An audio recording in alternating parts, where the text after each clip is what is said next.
Should you have all your investments, all your money in one place? As an individual investor, that's something that I think about. And I'm going to share with you my thoughts on that. And after several decades of being an individual investor, what I've sort of seen over the years and how I handle that. Hi, I'm Camille Gaines, and I'm a financial blogger at retirecertain.com. I've written a personal finance book, and in general, I'm just sort of an investing and financial nerd. And here I talk about what I've learned from investing for several decades, and I write about it, as I said, over at retirecertain.com. Now, I recently did a blog there, and I write about things that I've experienced or that are sort of on my mind. And this is, should you have all your investments in one place? Because that always sort of bothers me a little bit. And I've thought about this and I've evaluated it and I think about it, and I don't like having everything at one place.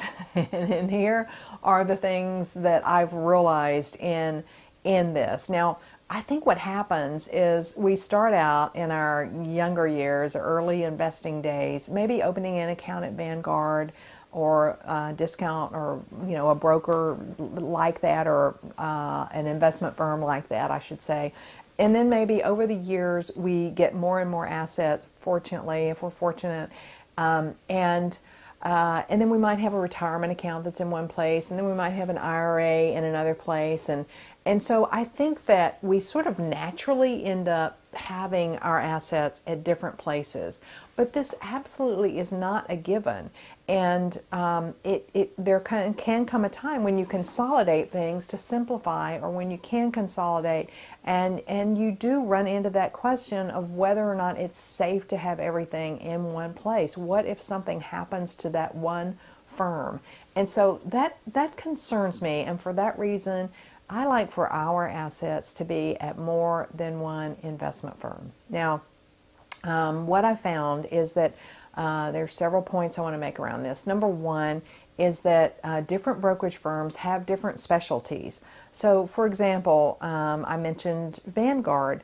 They got their start and they're known for having all these low-cost funds, index funds, and that's sort of their specialty, whereas more of a full-service broker will have other specialties that are different. So I think it's important as an individual investor to say, what do I need? Which specialties do I need, and where do I want to focus? And of course, cost is a factor here, a consideration here. And so that's the very first thing I would say do you have all your money in one place that has a specialty that is not meeting your needs, and you can add in another place that might be lower cost, that meets your needs a little bit better, or at least as well as a more full service firm where you're paying more money. The next thing I would mention with this is online services. So this has become increasingly important, especially with the younger generation. What is that important to you, and what's available for online services? I found really little things like, can I access my statements for 10 years? If I need to go back and look at the basis of a stock I bought forever ago, is that easy for me to go do? Little things like that are important to me. That is an online service. Now, I guess it wouldn't have to be online, but everybody does that online now. Other people want to have apps and tools on their cell phone. I don't care about that. I don't want to log into my things I'm carrying around with me so much, at least not right now. So evaluate what's important to you as far as having online applications, and see who has what, and that may be a reason that you're at more than one brokerage firm, or one versus another.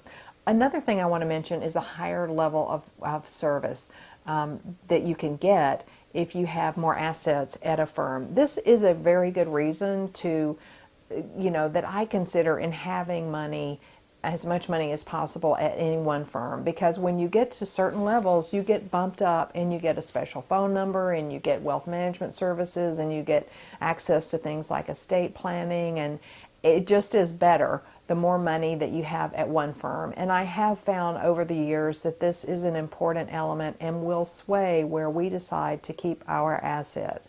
It's being able to have that higher level of service so that we can get things done.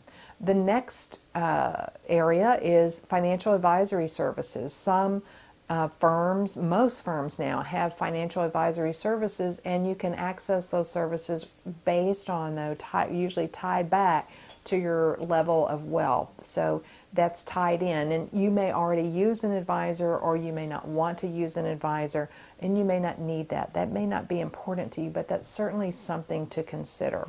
Complications with changing investment firms is another reason I think that people have more than one brokerage firm or investment firm, and that's because sometimes when you're working with the financial advisor, they'll buy funds for you that you can't move to another brokerage firm, and this ends up, causing investors to sort of have to stay where they are if they don't want to sell that fund. Now, I think there may be some workarounds there, but not always, and so that is something to inquire about as you're looking, if you're looking to consolidate to maybe one firm, or even split out and be at two firms, is how can I have my funds and my investments that I have right now at a different place? Will that be easy for me?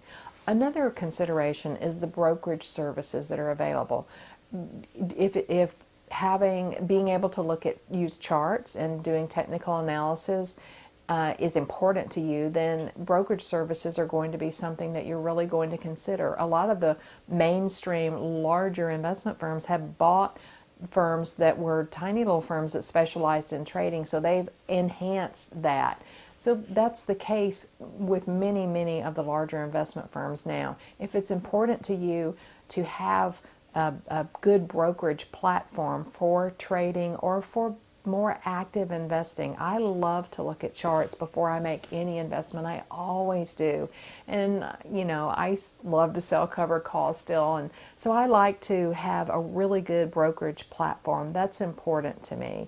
So that is a consideration in where we have our assets, and of course it's very important to Larry as well. Now, another consideration is whether or not a firm has in-house mutual funds and ETFs, and can you access them, and can you access particular funds that you want. For example, there's a particular Vanguard money market that I really, really like, and I can't access it from our main broker. And so it makes sense for me in that case. It's important enough. It may be, and it was in this case, to have an account at Vanguard. So can you access the funds that you want to access at the brokerage firm or investment firm where you are invested? And the firms now have such a huge array of different funds available through them that this is probably not common, but I'm pretty particular. When I see something, I really, really want it for certain reasons, and so that may be a reason for you as well. Of course, insurance and risk management. I always like to see, before I move money anywhere, the insurance limits and who's handling the insurance, right? Like who's backing that insurance. I like to be really careful with that, and I think that's one of the biggest reasons I like to have assets in different places, is just that what if, right? What if this company should go under, or we have a disaster there, or there's some sort of hack? The next reason is investing costs. You can get cheaper investing costs the more money that you have at any one firm, and that is a really strong appeal for me. So those are the reasons and considerations that I think about in having all of our money in one place versus a couple places or a few places. And hopefully you found this information helpful. I've written more about this at retirecertain.com. I wrote a long blog about this. So check it out over there, and I appreciate your watching my video. If you liked it and you found this helpful, be sure to click right below the video. Give me a thumbs up. Thanks for watching.